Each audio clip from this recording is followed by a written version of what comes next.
Brewerton in the Oliver Stevens Blockhouse Museum.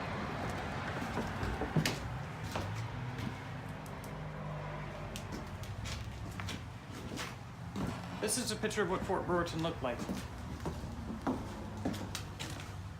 Fort Brewerton was built by the British in 1759, lasted till 1766, and was burned by the natives a year after it was abandoned. Here's a cannonball in the fort.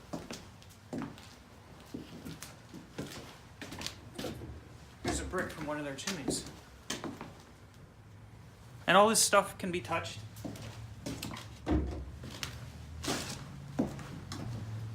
There's some items from the 1800s.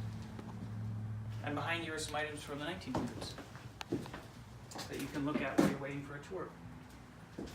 This clock here is from Brewerton. It was made in 1824.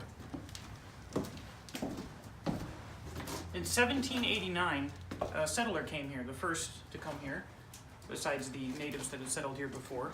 He was a fur trader from Connecticut. His name was Oliver Stevens. The museum is named after him. These are the relics that were left behind from his family. And here's a piece of the original blockhouse, which this is a reproduction of. The original was built in 1794 and was torn down in 1849 after it was in bad repair. This reproduction was built in 1977.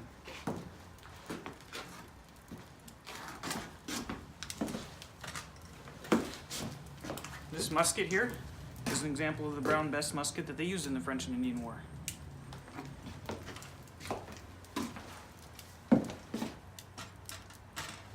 If you follow me upstairs, most of the museum is up there.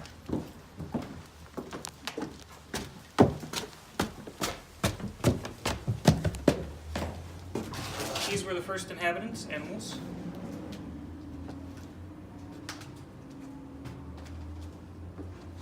And then about 10,000 years ago, natives moved in. This is a cross-section of the local native history. Most of it was excavated in the mid-20th century by a state archaeologist.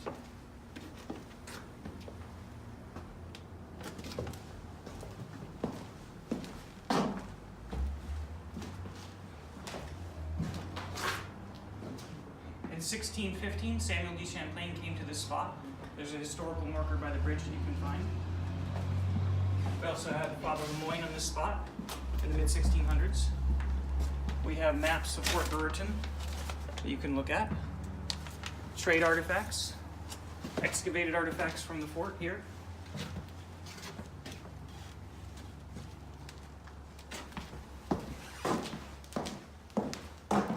Items that women used in the 1800s.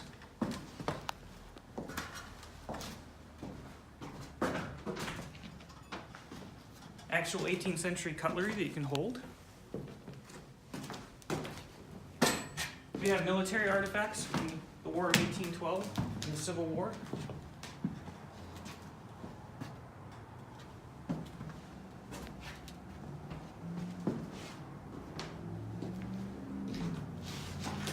We have historic coins that you can look at.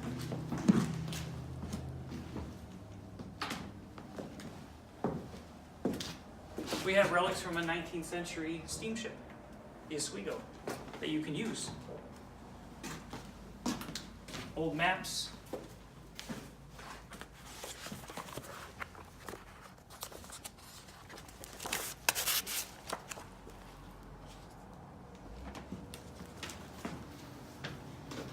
Relics from the early days of Brewerton. World War I relics. And old newspaper headlines you can read.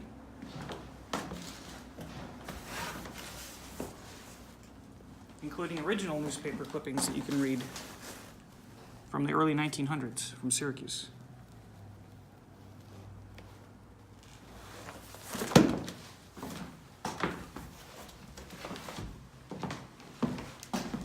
We have lots of old maps to look at. Pictures of old buildings. We even have a bell from one-room schoolhouse.